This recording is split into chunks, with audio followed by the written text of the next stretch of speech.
Assalamualaikum warahmatullahi wabarakatuh. Saya Muhammad Sibolsian akan menjelaskan jurnal internasional yang berjudul Social Engineering Hacking in Documents oleh Siva Mulhani dari Institute of Applied Science Bintang. Dahuluan, dalam keamanan cyber, rekayasa sosial mengacu pada manipulasi individu secara beruntun untuk membujuk mereka untuk melakukan tugas tertentu atau untuk memberikan informasi yang dapat digunakan oleh penyerang. Rekayasa sosial itu sendiri tidak selalu membutuhkan sejumlah besar teknis pengetahuan agar menjadi sukses. Sebaliknya, rekayasa sosial memaksa aspek-aspek umum manusia psikologi seperti rasa ingin tahu, sebuah mudah tertipu, empati, keserakahan, dan lain-lain. Meningkat secara drastis dalam beberapa tahun terakhir. Menurut sebuah survei, teknik sosial terlibat dalam 95% serangan terjadi di dalam beberapa tahun terakhir. Jenis-jenis serangan social engineering. 1. Phishing. Phishing adalah cara paling umum dan efektif untuk mengumpulkan informasi tentang target. Phishing terutama dilakukan melalui email halaman. Phishing ini mengandung tautan yaitu untuk mengarah ke target ke beberapa situs web. Phishing umumnya berfokus pada pengumpulan informasi sensitif seperti target detail akun media sosial, detail kartu kredit, dan lain-lain. Spear phishing, jenis serangan phishing lain, tetapi dalam hal ini bukannya menargetkan terlalu banyak orang, fokusnya adalah orang tertentu.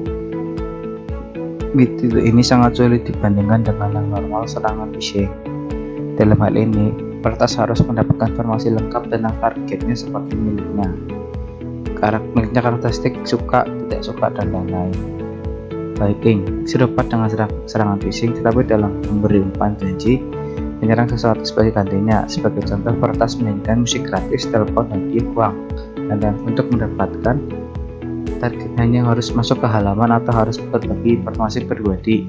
Beberapa peretas mengirim pendrive yang berinfeksi kepada karyawan perusahaan sebagai hadiah, dan flash drive ini berisi malware yang digunakan untuk meretas ke dalam jaringan perusahaan.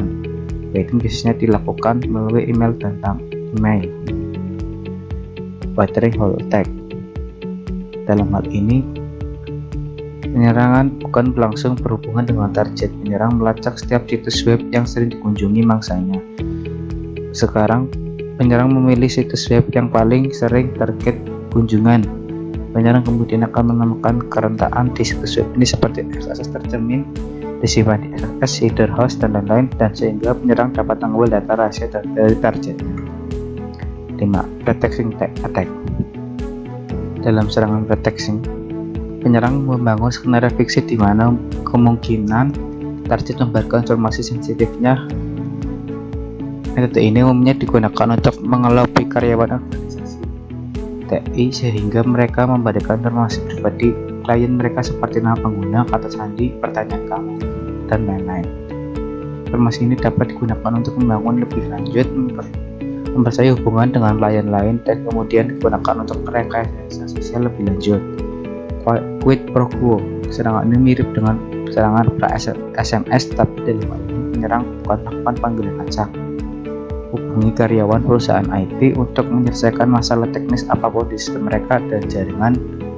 Penyerang pertama mengumpulkan informasi tentang jaringan dan sistem dan target organisasi. Kemudian penyerang memanggil karyawan